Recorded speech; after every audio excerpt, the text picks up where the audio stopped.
오늘 우리에게 주시는 하나님의 말씀은 열왕기상 11장 말씀입니다. 열왕기상 11장 구약 541쪽에 있습니다. 다 함께 드라마 바이블로 함께 읽도록 하겠습니다. 제11장.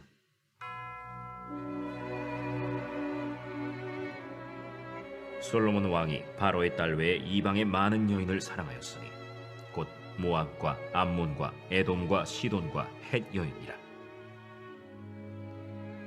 여호와께서 일찍이 이 여러 백성에 대하여 이스라엘 자손에게 말씀하시기를 너희는 그들과 서로 통혼하지 말며 그들도 너희와 서로 통혼하게 하지 말라.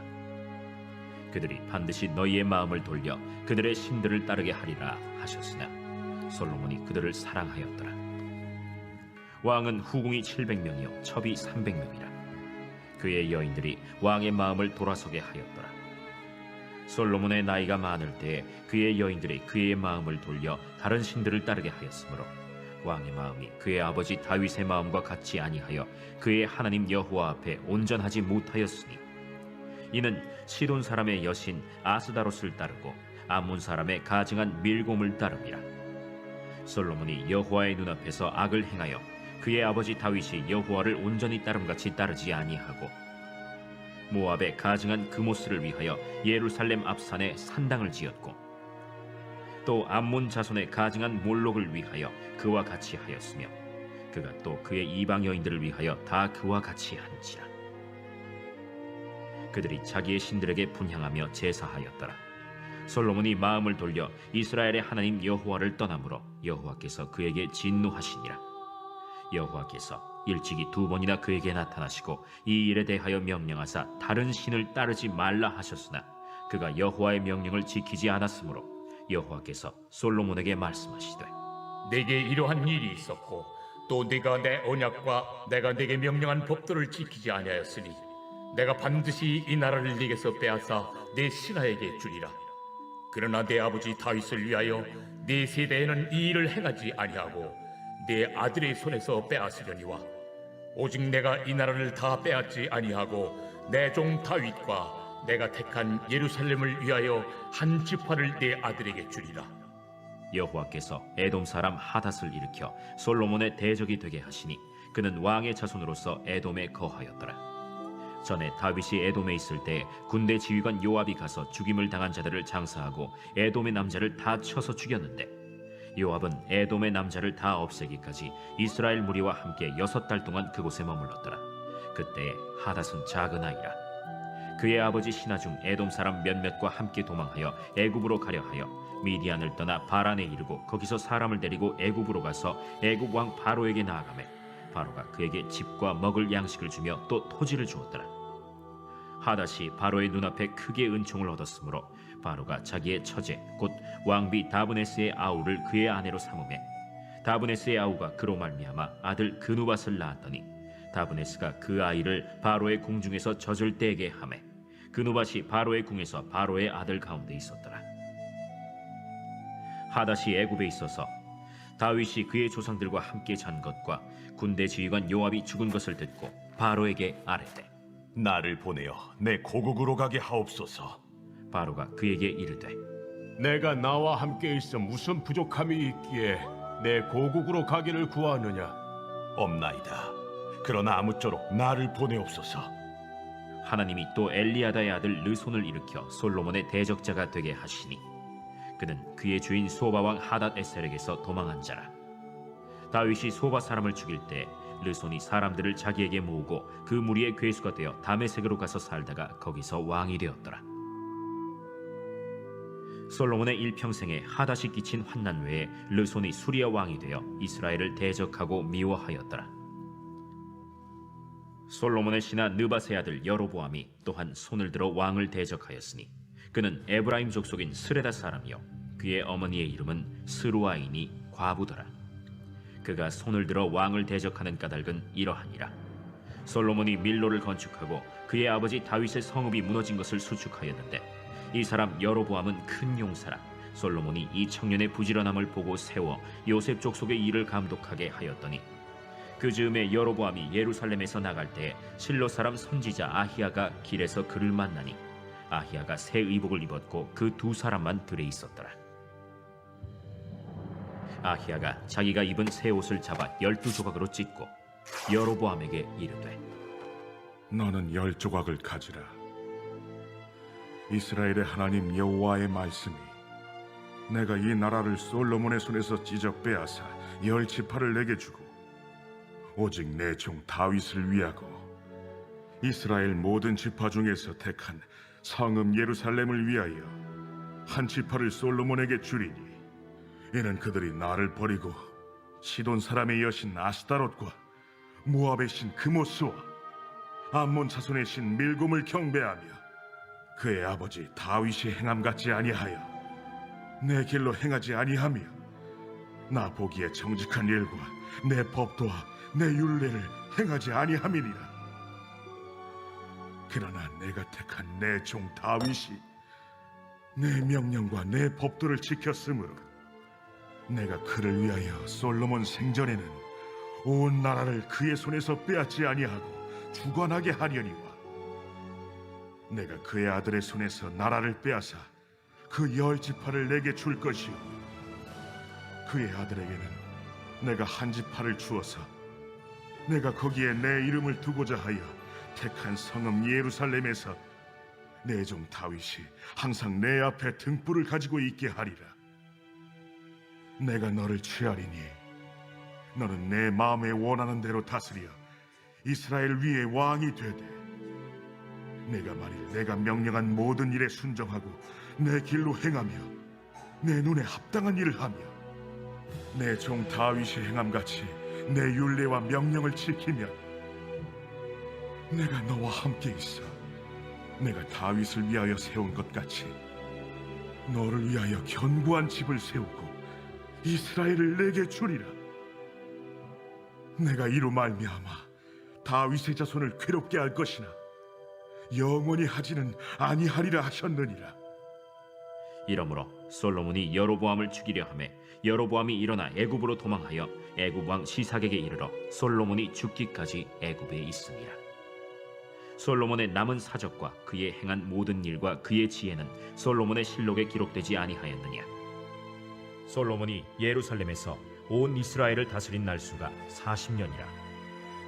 솔로몬이 그의 조상들과 함께 자매 그의 아버지 다윗의 성읍에 장사되고 그의 아들 르호보암이 대신하여 왕이 되니라. 아멘. 잘 아시겠지만 한 집안의 어른들이 짊어진 그 책임의 무게는 매우 무겁습니다. 몸이 아파도 마음이 힘들어도 가정을 지키기 위해 자녀들을 잘 키워내기 위해 참고 견딥니다. 그러다가 어느 한계에 부딪혀 좌절을 겪기도 하고 또 몸이 상하기도 하죠. 아마 여기 계신 분들은 모두 잘 이해하고 계실 것입니다.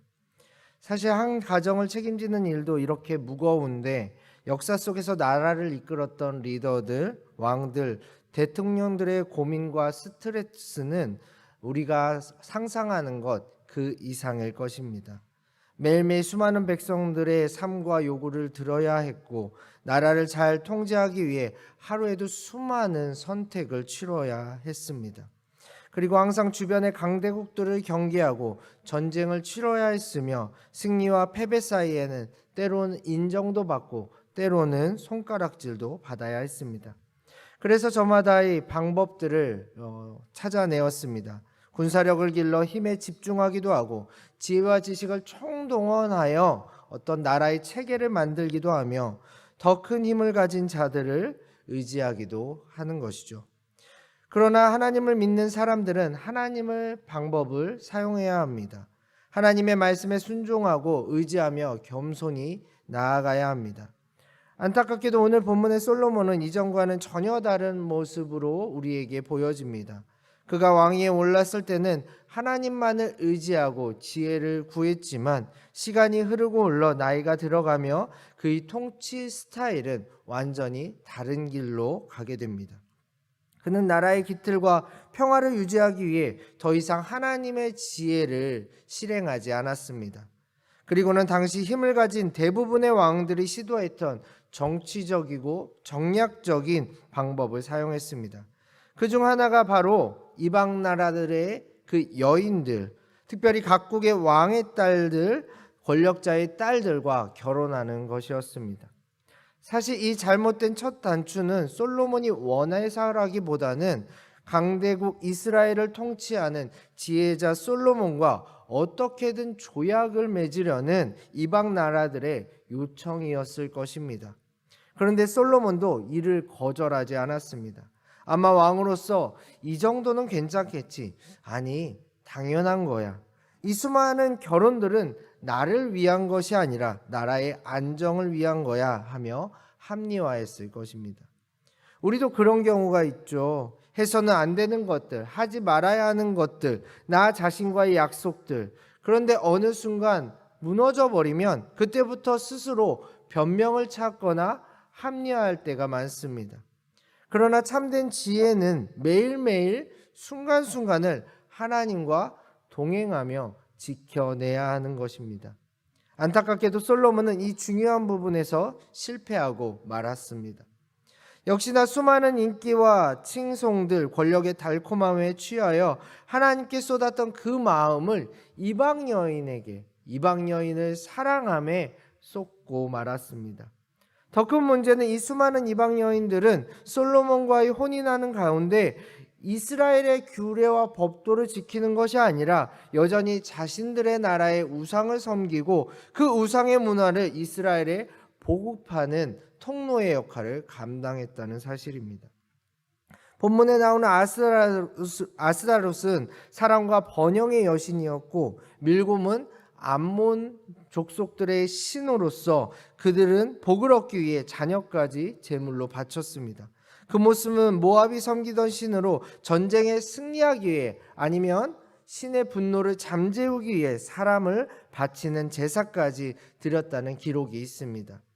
당연히 하나님께서는 이 가증한 우상들을 싫어하셨습니다. 그래서 일찍이 모세의 율법을 통해 이방인들과의 통혼도 금지하셨던 것입니다. 이것은 이방인들을 무조건적으로 싫어하시고 미워하시는 하나님이 아니라 아직 하나님에 대한 믿음이 약하고 약한 이스라엘을 위해서 이방인들의 그 우상의 문화를 따르지 않게 하기 위해서 하나님만을 주님으로 섬기며 하나님의 백성으로 그 삶을 살 수 있게 하신 그 특단의 조치였습니다. 또한 경고도 함께 하시는데 만약 하나님께서 주신 이 규례와 법도를 어길 시에는 하나님께서 징계하시겠다고 말씀하십니다. 안타깝게도 오늘 솔로몬이 이 징계의 대상이 되었습니다. 그리고 14절부터 25절까지는 하나님께서 징계를 실행하시는 그 방법이 나오는데 바로 솔로몬에게 대적을 일으키시는 것이죠. 그중 가장 중요한 대적이 바로 에브라임 지파 여로보암이었습니다.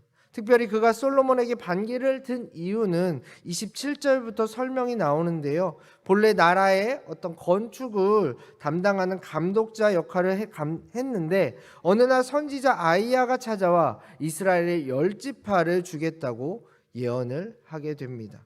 다시 말해 하나님께서 얼마나 솔로몬에게 실망하셨는지 나라를 완전히 분리할 작정을 하신 것이죠. 그리고 여로보암에게 약속하십니다. 하나님의 명령에 순종하고 하나님의 뜻에 합당한 일을 행하면 다윗처럼 율례와 명령을 지키면 여로보암과 함께 하시며 너를 위해 견고한 집을 세우시겠다고 말이죠. 물론 이것은 솔로몬 집안에 대한 하나님 나라에 대한 그 포기가 아닙니다. 36절에 보시면 솔로몬의 아들들을 통해서 한 나라가 지속될 것이고 결국 이 등불을 항상 내 앞에 두시겠다는 약속을 다시 하십니다. 그러나 중요한 사실은 하나님께서는 오늘 지금 이 순간 세상의 방법이 아닌 하나님께서 하나님의 말씀에 순종하며 그것을 실천할 그 한 사람, 그 소중한 한 사람을 찾고 계시다는 사실이죠. 마지막에는 이 모든 소식을 듣고 솔로몬이 여로보암을 죽이려 하여 여로보암은 이집트로 망명하고 결국 솔로몬은 죽게 되어 아들 르호보암이 왕위에 오른다는 그 소식으로 오늘 본문은 마무리가 됩니다. 사랑하는 용인영락교회 성도 여러분, 가정, 교회, 직장, 이 세상 어떤 공동체든 그 안에서 선택하고 책임을 져야 하는 사람들은 참으로 힘들고 견디기가 어렵습니다. 늘 불안하고 때로는 더 나은 선택을 하지 못한 자신을 탓하며 또한 그 속상함과 좌절을 가까운 사람들에게 표현해 상처를 주게 만들기도 합니다. 그래서 더 이상 고민하지 않을 방법, 편한 마음으로 선택하게 되죠.